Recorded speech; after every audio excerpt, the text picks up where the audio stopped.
Sejam f e g duas funções contínuas em R tais que f de 0 é igual a g de 0 que é igual a 0. Sabe-se que f é uma função par estritamente crescente em 0 a mais infinito. G é estritamente decrescente em 0 a mais infinito. Das opções seguintes, qual pode indicar o valor da fração f após g de 1 sobre f após g de raiz de 2?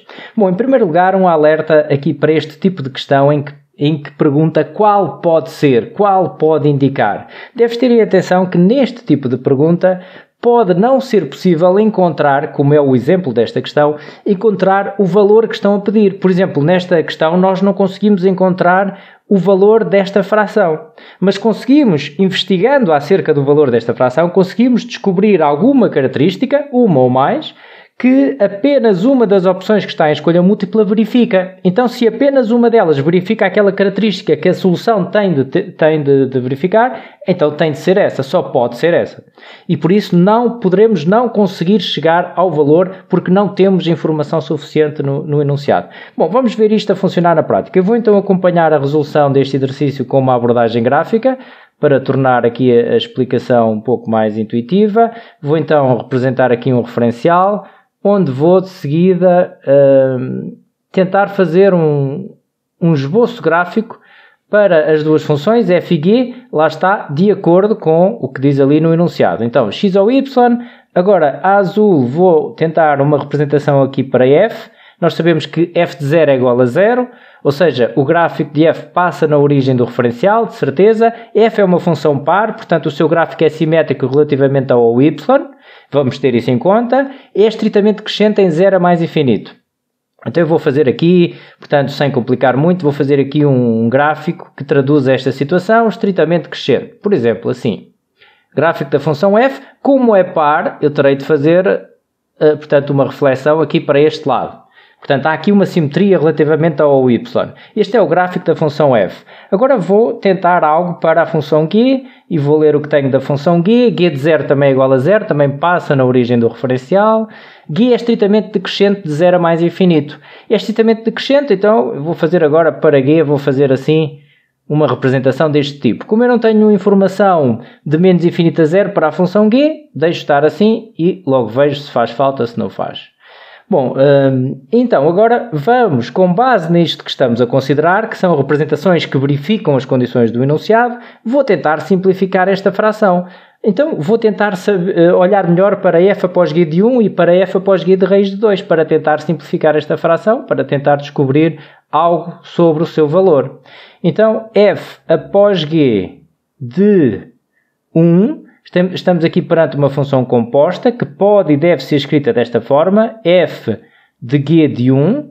Vamos agora analisar g de 1, vamos tentar perceber o que é que será este g de 1, para depois conseguirmos perceber o f disso que vamos agora concluir. Então, g de 1, eu consigo identificar o 1 aqui no eixo das abscissas. Reparem, o 1 está aqui como objeto da função g. Eu vou então dizer que aqui é 1. E a imagem de 1 perante a função g, que é o que eu quero agora, eu sei que dá um valor negativo aqui.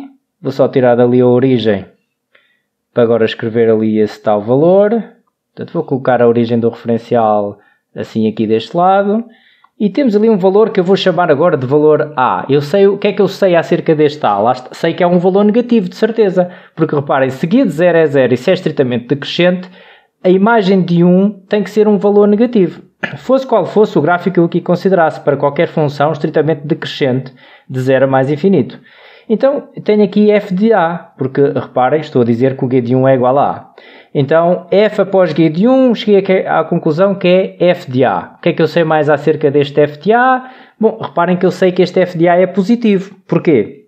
Porque se o A é um valor negativo, este A está agora como objeto da função f, e os objetos observam-se no eixo OX, então eu vou observar este valor A no eixo OX, sei que é um valor negativo, tenho que o observar por aqui.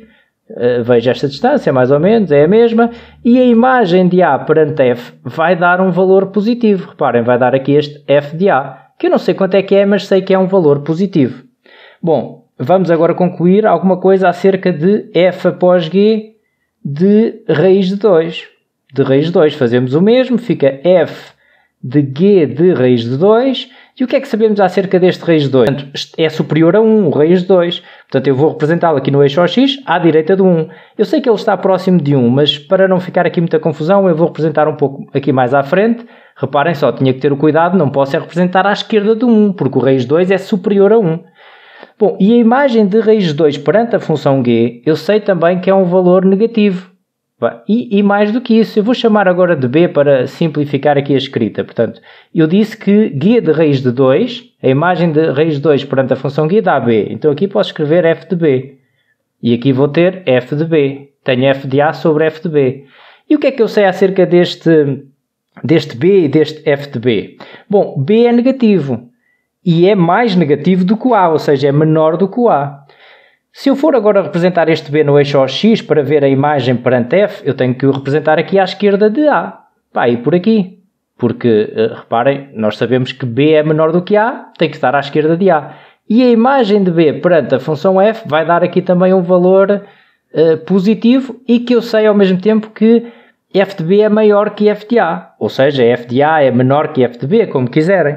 Bom, daqui então o que é que tiramos? Dado que temos a certeza que a é maior do que b, isto implica, como a função f é estritamente crescente de 0 a mais infinito, isso implica que ela é estritamente decrescente pelo facto de ser par, é estritamente decrescente menos infinito a 0. E se é decrescente, se a é maior que b, então f de a é menor que f de b. Mas isto que eu estou a escrever é visível aqui no referencial. F de a realmente tem que ser menor que f de b. Agora o que é que podemos fazer? Eu quero descobrir quanto é que alguma coisa sobre esta fração, f de a sobre f de b. Então posso dividir em ambos os membros aqui por f de b. E estamos numa inequação, devemos ter o cuidado se não estamos a dividir por valores negativos. Mas não, aqui temos a certeza que tanto o f de a como o f de b são positivos. Então eu posso dividir aqui tudo por f de b.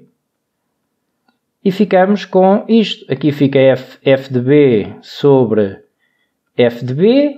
Mas f de b sobre f de b dá 1. Ou seja, a conclusão que chegamos aqui é que f de a sobre f de b é menor do que 1. Portanto, concluímos que isto temos a certeza que é menor do que 1. Eu não consigo, lá está o que eu disse no início, eu não consigo descobrir o valor de f de a sobre f de b. Mas sei que é menor do que 1 de certeza em qualquer circunstância. E então vou testar isso. Ora, 2 raiz de 2 na opção A é superior a 1. 3 sobre 2 dá 1,5, é superior a 1. Raiz de 2 é superior a 1. 1/4 é inferior a 1. É a única que pode ser. Esta é então a resposta.